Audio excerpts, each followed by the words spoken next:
دوستو حضرت علی رضی اللہ تعالی عنہ کی پیدائش 13 رجب یعنی کہ 15 ستمبر 601 عیسوی جمعے کے دن کعبہ یعنی کعبہ شریف کی چار دیواری کے اندر ہوئی۔ آپ کے والد ابو طالب اور والدہ حضرت فاطمہ بنت اسد ہے۔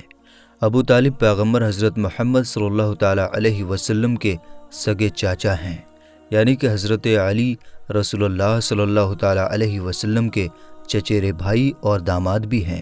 آپ حضرت علی شیر خدا کے نام سے مشہور ہیں اور آپ اسلام کے چوتھے خلیفہ بھی ہیں۔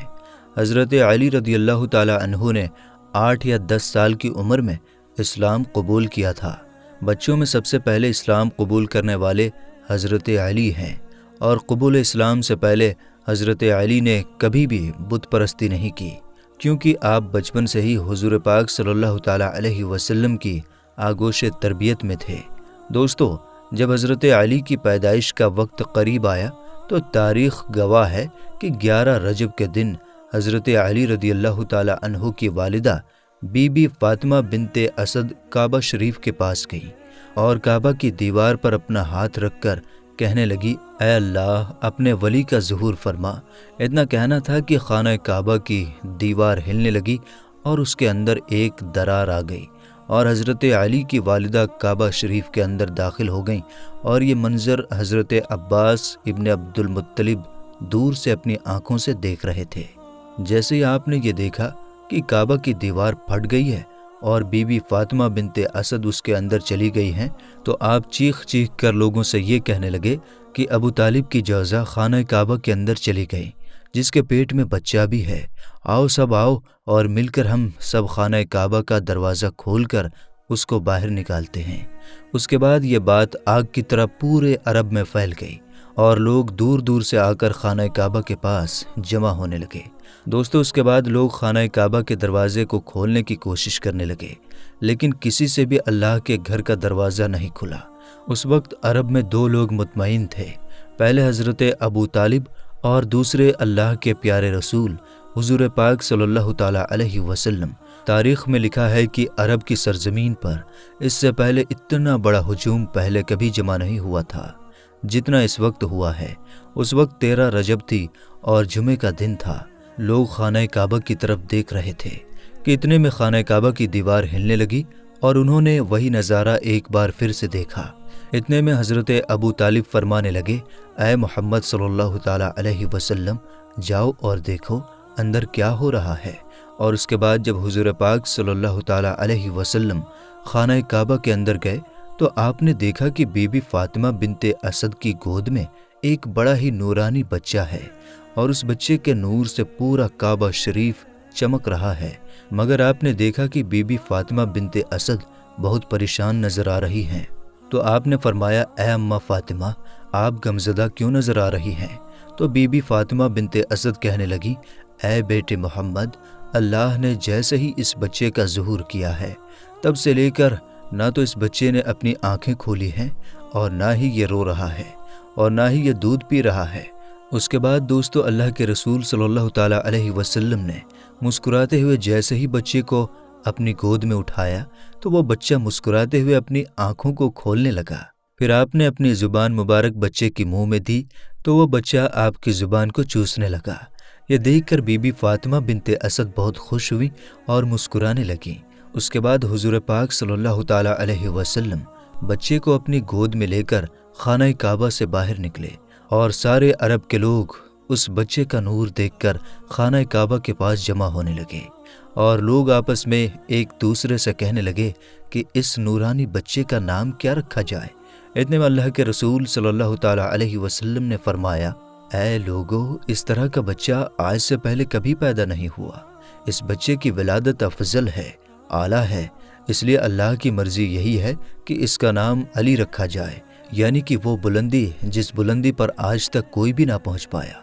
بس اتنا سننا تھا کہ لوگوں میں یا علی کی صدائیں گونجنے لگی۔ اس کے بعد ابو طالب علی کو اپنی گود میں لے کر اپنے گھر کی طرف جا رہے تھے۔ پھر راستے میں ان کو ایک منافق ملا جو کہنے لگا، اے ابو طالب، وہ رسم نہیں کرو گے جو ہر بچے کے ساتھ کی جاتی ہے؟ دوستو، ہم آپ کو بتا دیں کہ اس وقت مکہ میں یہ رواج تھا کہ پیدا ہونے والے بچے پر سانپ چھوڑا جاتا تھا۔ اگر سانپ بچے کو مار دیتا تو وہ کہتے تھے کہ یہ بچہ اپنے باپ کی اولاد نہیں تھی، لیکن اگر وہ سانپ بچے کا کچھ بھی نہیں بگاڑ پاتا تو وہ سمجھتے تھے کہ یہ بچہ اپنے باپ کی ہی اولاد ہے۔ اس کے بعد ابو طالب نے پیغمبر حضرت محمد صلی اللہ تعالیٰ علیہ وسلم کی طرف دیکھا اور اس بچے کی طرف دیکھا، اور پھر ایک جگہ پر حضرت علی کو رکھ کر کہنے لگے، لاؤ اس سانپ کو جس پر تم فخر کرتے ہو۔ اس کے بعد اس سانپ کو لایا گیا اور حضرت علی پر چھوڑ دیا گیا۔ جیسے ہی وہ سانپ حضرت علی کے قریب آیا تو حضرت علی نے اپنے ننھے ہاتھوں سے اس سانپ کو پکڑ کر دور پھینک دیا۔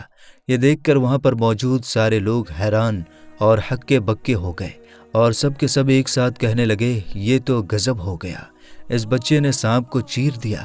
یہ آواز سن کر آپ کی والدہ بی بی فاطمہ بنت اسد کہنے لگیں کہ یہ میرا بچہ ہے، حیدر ہے، شیر ہے، جس نے سانپ کو چیر کر 2 ٹکڑوں میں تقسیم کر دیا۔ دوستو، حضرت علی رضی اللہ تعالیٰ عنہ وہ ہیں جن کی پیدائش خانہ کعبہ میں ہوئی، جو آج تک کسی کی بھی نہیں ہوئی۔ حضرت علی وہ ہیں جو اللہ کے پیارے نبی حضور پاک صلی اللہ تعالیٰ علیہ وسلم کی پیاری بیٹی حضرت فاطمہ رضی اللہ تعالیٰ عنہا کے شوہر اور آپ کے داماد ہیں۔ حضرت علی وہ ہیں جو ہمارے پیارے نبی حضور پاک صلی اللہ تعالیٰ علیہ وسلم کے پیارے نواسے حضرت حسن اور حسین رضی اللہ تعالیٰ عنہ کے والد ہیں، جن کے بارے میں خود نبی پاک صلی اللہ تعالیٰ علیہ وسلم نے ارشاد فرمایا کہ جس کے دل میں بغض علی ہوگا، یعنی کہ جس کے دل میں علی کے لیے محبت نہیں ہوگی، وہ شخص کبھی بھی جنت میں نہیں جا سکے گا۔ دوستو، حضرت علی کو جس نے شہید کیا اس کا نام ہے عبد الرحمن ابن ملجم۔ اس نے 19 رمضان کے دن فجر میں آپ کی پیشانی پر حملہ کیا اور 21 رمضان کے دن آپ کی شہادت ہو گئی۔ 21 رمضان یعنی کہ لیلۃ القدر کی رات، جو ہزاروں سالوں کی راتوں سے بہتر اور افضل ہے، یعنی کہ 21 کو ہی لیلۃ القدر اور 21 کو ہی حضرت علی کی شہادت، یعنی کہ ہزاروں شہیدوں سے بڑھ کر شہادت۔ ایک مرتبہ ایک بزرگ نے کچھ یوں بتایا کہ حضرت علی کے بارے میں اس نے کسی سے پوچھا کہ آپ کی نظر میں بہترین مقام کیا ہے؟ تو اس نے کہا کہ مسجد۔ پھر اس بزرگ نے پوچھا کہ مسجد میں بہترین جگہ کون سی ہے؟ تو اس نے کہا کہ محراب۔ پھر اس بزرگ نے پوچھا کہ بہترین عمل کیا ہے؟ تو اس نے کہا کہ نماز۔ پھر انہوں نے پوچھا کہ بہترین نماز کون سی ہے؟ تو اس نے کہا کہ نماز فجر۔ پھر انہوں نے پوچھا کہ نماز کا بہترین حصہ کون سا ہے؟ تو اس نے کہا کہ سجدہ۔ پھر انہوں نے پوچھا کہ بدن کا بہترین حصہ کون سا ہے؟ تو اس نے کہا کہ پیشانی۔ پھر انہوں نے پوچھا کہ آپ کی نظر میں بہترین مہینہ کون سا ہے؟ تو اس نے کہا کہ رمضان۔ پھر بزرگ نے پوچھا کہ رمضان میں بہترین رات کون سی ہے؟ تو اس نے کہا کہ شب قدر۔ پھر انہوں نے پوچھا کہ بہترین موت کون سی ہے؟ تو اس نے کہا کہ شہادت۔ تو یہ سن کر پھر اس بزرگ نے کہا کہ حضرت علی رضی اللہ تعالیٰ عنہ رمضان کے مہینے میں شب قدر کی رات کو مسجد میں، محراب میں نماز میں اور نماز فجر میں اور سجدے کی حالت میں شہید ہوئے۔ کیا اس سے بڑا بھی کوئی مقام ہو سکتا ہے؟ اللہ اکبر۔